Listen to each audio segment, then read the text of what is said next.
नाज़रीन इकराम, आज अहम दिन है। लाहौर में लाहौर हाई कोर्ट ने समाअत की पंजाब असम्बली की तहलील के मामले पर परवेज़ लाही और इनके काबीना का जो मामला है इस पर और गवर्नर पंजाब ने जो नोटिफिकेशन किया था कि आप एतमाद का वोट लें, जिस पर स्पीकर पंजाब ने रूलिंग दी थी कि यह गैर आइनी है। दो वजूहात की बिना पर कि एक तो जब इजलास चल रहा हो इस पर इजलास नहीं बुलाया जा सकता। दूसरी अहम बात कि गवर्नर के पास रीज़नेबल ग्राउंड वजह होनी ज़रूरी है। गवर्नर के पास यानी कि इनको लगे कि वो वज़ीर-ए-आला एतमाद का वोट लेने के काबिल हो चुके हैं, वो एतमाद खो चुके हैं। यह आज इस पर अहम समाअत हुई है। इस पर अली ज़फ़र ने दलाइल दिए हैं। अदालत में जो कुछ हुआ हम इसके बारे में बताते हैं और ये मामला किस तरफ जाता हुआ नजर आ रहा है। सवालात से हमें क्या चीज़ समझ आ रही है। बड़ा अहम है ये पंजाब असम्बली का मामला, क्योंकि अगर केपी और पंजाब असम्बली दोनों तहलील हो जाती हैं तो फिर इसके बाद वफाकी हुकूमत के पास बड़ी मुश्किल सूरत हाल होगी कि वो इलेक्शन को मज़ीद आगे लेकर जाएं। तो बड़ा एक मामला फंसा हुआ है। अदालत ने या बाज़ औक़ात जजेस ऐसे सवालात करते हैं जिससे अजीब सी फीलिंग आती है।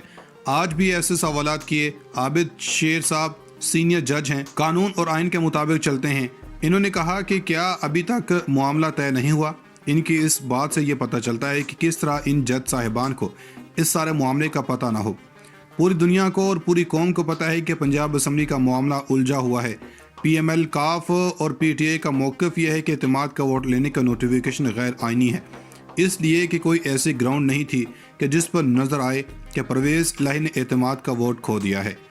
बिल पास हो रहे हैं, असम्बली सेशन में है और जो वजूहात गवर्नर ने दी कि हुसैन जहानिया दरिशक के साहबजादे पीछे हट गए, वो कोई रीज़नेबल ग्राउंड नहीं बनती है। दूसरा ये कि जो रवां सेशन है जो चल रहा है इसमें आप दूसरा सेशन कॉल नहीं कर सकते। ये सेशन ख़त्म होगा तो ही दूसरा इजलास हो सकता है। और फिर स्पीकर ने रूलिंग भी दे दी है। फिर इन सवालों पर अजीब सी फीलिंग आ रही थी कि इस तरह से क्या ज़ाहिर होता है यह आवाम बेहतर जानती है। अदलिया हमारी बड़ी काबिल एहतराम है और हम पाबंद हैं इनका एहतराम करने पर। अभी लंबी समाअत हुई है कि अदालत कहती थी कि हम चाहते हैं कि आज ही इसका फैसला करें, मगर असल नुक्ता यह है कि जिस पर बात हो रही है कि अगर रीज़नेबल ग्राउंड नहीं है और गवर्नर ने ये कहा कि तो इसकी क्या वजूहात हैं, इस पर अदालत ने बड़े अच्छे रिमार्क्स दिए। जो फरीक हैं इसके पास एतमाद की कमी है या वो पहल भी करना चाहते हैं। हर फरीक ये समझता है कि अगर वो पहल करेगा तो वो फंस जाएगा। एक लिहाज से ये बड़ी अहम बात है। अगर गवर्नर साहब कहते हैं कि एतमाद का वोट लें तो फिर इनकी जिम्मेदारी होगी कि ये 186 मेंबरान पूरे करें, और अगर एतमाद का वोट नहीं लेते और अपोजिशन को अदम एतमाद करना पड़ती है तो इसमें हमजा शहबाज और जो नूनी के लोग हैं इनको 186 का नंबर पूरा करना है। जो अदम एतमाद है वो फिर इसको कामयाब करवाना, मेंबरों की हाजिरी बनाना, वो मामला जो है वो आ जाएगा PDM के सर पर। आज जो जज साहब ने कहा कि कोई भी फरीक पहल नहीं करना चाहता, तो ये बात जहाँ तक अदालत की है ये बिल्कुल दुरुस्त है। तो अदालत ने अब यही अली ज़फ़र ने बात कही जो परवेज़ लाही के वकील हैं कि जी मसला एतमाद के वोट लेने का बाद में आएगा, इस पर सब मुत्फिक हैं। अदालत ने भी कहा कि फ्लोर टेस्टिंग ही फाइनल तरीक़ाकार है कि अराकीन ही किसी को वज़ीर-ए-आला बना सकते हैं या हटा सकते हैं। अगर इसमें गवर्नर समझते हैं कि एतमाद का वोट नहीं है तो इसका हल क्या होगा, क्या किया जाए कि जब जिस पर पता चल सके कि एतमाद का वोट है या नहीं है।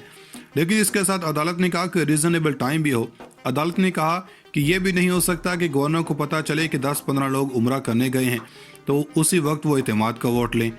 अली ज़फ़र ने कहा कि कल हम इस पर भी दलाल दे देंगे। अदालत ने फैसला अगले 1-2 दिन में करने की ठान ली है, लेकिन अदालत की ख्वाहिश है कि वकला जल्द अज जल्द अपना दलाइल मुकम्मल करें। और जो कानूनी नुक्ता है कि जब गवर्नर के पास वजूहात ना भी हों तो वो एतमाद के वोट के लिए कह सकते हैं।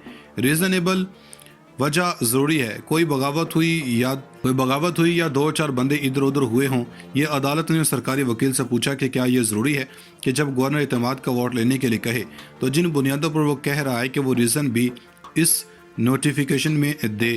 तो वफाकी वज़ीर ने कहा कि गवर्नर इस बात के पाबंद नहीं है, लेकिन जज साहब ने यह कहा कि ये जो रीज़नेबल टाइम है वो तो देना पड़ेगा गवर्नर को। और दूसरा जो नुक्ता जो अली ज़फ़र ने उठाया कि स्पीकर की रूलिंग हतमी है। अगर स्पीकर ये रूलिंग दे दे कि ये जो गैर आइनी है, इजलास नहीं बुलाया जा सकता, एक इजलास के ऊपर इनकी रूलिंग फाइनल है। इस पर टेक्निकल एक बात है, अभी तक स्पीकर की जो रूलिंग है कि गवर्नर के नोटिफिकेशन के जवाब में इसको अदालत में चैलेंज नहीं किया गया। اگر اس رولنگ کو چیلنج ہی نہیں کیا گیا تو اس رولنگ کو خلاف قاعدہ عدالت قرار نہیں دے سکتی۔ ویسے اسمبلی کی پروسیڈنگ عدالت میں چیلنج نہیں ہو سکتی، لیکن قومی اسمبلی میں یہ چیلنج ہوئی تھی، پھر مزاری کی رولنگ کی تھی، وہ بھی چیلنج ہوئی تھی اور اس پر بھی سپریم کورٹ نے فیصلہ کیا، لیکن اس طرح کے کیس میں رولنگ چیلنج نہیں ہوئی۔ دوستو، ادھر سابق وزیر اعظم اور پاکستان تحریک انصاف کے چیئرمین عمران خان نے دعویٰ کیا ہے کہ ایک چیز کہی گئی کہ پی ٹی آئی کا کوئی مستقبل نہیں ہے، ہم نے عمران خان پر ریڈ لائن لگا دی ہے، میں ریڈ لائن مٹا کر دکھاؤں گا، کوئی کسی کے اوپر ریڈ لائن نہیں ڈال سکتا۔ پارلیمانی پارٹی پنجاب کے اراکین سے ویڈیو لنک کے ذریعے خطاب کرتے ہوئے عمران خان کا کہنا تھا کہ چن کر اراکین اسمبلی پر دباؤ ڈالا گیا، مجھے مظفر گڑھ کے ٹائیگر بتا رہے تھے کہ 5 لوگوں کے ضمیر خریدنے کے لیے 1.25 ارب روپے کی پیشکش کی گئی۔ انہوں نے کہا کہ ہمارے اراکین اسمبلی اور ہماری اتحادیوں کو پہلے کہا گیا کہ پاکستان مسلم لیگ نون میں چلے جائیں، پھر دھمکیاں بھی دی گئیں کہ اگر آپ نہیں چاہیں گے تو یہ ہو جائے گا۔ عمران خان نے دعویٰ کیا کہ ایک چیز کہی گئی کہ پی ٹی آئی کے کوئی مستقبل نہیں، ہم نے عمران خان پر ریڈ لائن لگا دی ہے، لوگوں کو ڈرایا جا رہا ہے، ہم نے اس کو مائنس کر دیا ہے، اس کا مستقبل نہیں ہے۔ ان کا کہنا تھا کہ کسی کے اوپر ریڈ لائن صرف پاکستان کے عوام ڈال سکتے ہیں اور کوئی نہیں ڈال سکتا، جس میں یہ بھی تکبر ہے کہ ہم نے ریڈ لائن ڈال دی ہے۔ ان میں عقل ہے، صرف بے وقوف انسان ایسے بات کر سکتے ہیں، نہ ان کو سیاست کی سمجھ ہے، نہ انہوں نے اس ملک کی تاریخ پڑھی ہوئی ہے۔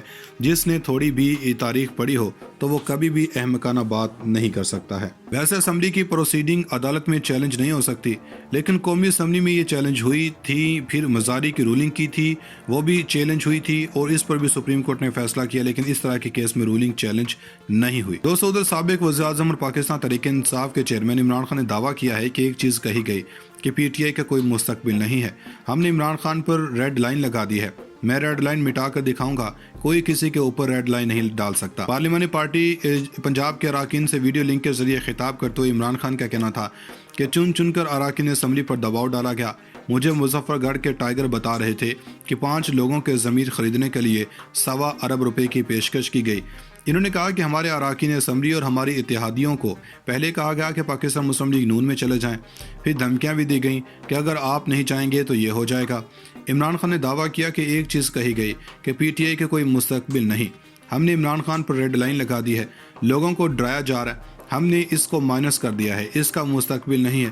ان کا کہنا تھا کہ کسی کے اوپر ریڈ لائن صرف پاکستان کے عوام ڈال سکتے ہیں اور کوئی نہیں ڈال سکتا، جس میں یہ بھی تکبر ہے کہ ہم نے ریڈ لائن ڈال دی ہے۔ ان میں عقل ہے، صرف بے وقوف انسان ایسے بات کر سکتے ہیں، نہ ان کو سیاست کی سمجھ ہے، نہ انہوں نے اس ملک کی تاریخ پڑھی ہوئی ہے۔ جس نے تھوڑی بھی تاریخ پڑھی ہو تو وہ کبھی بھی احمقانہ بات نہیں کر سکتا ہے۔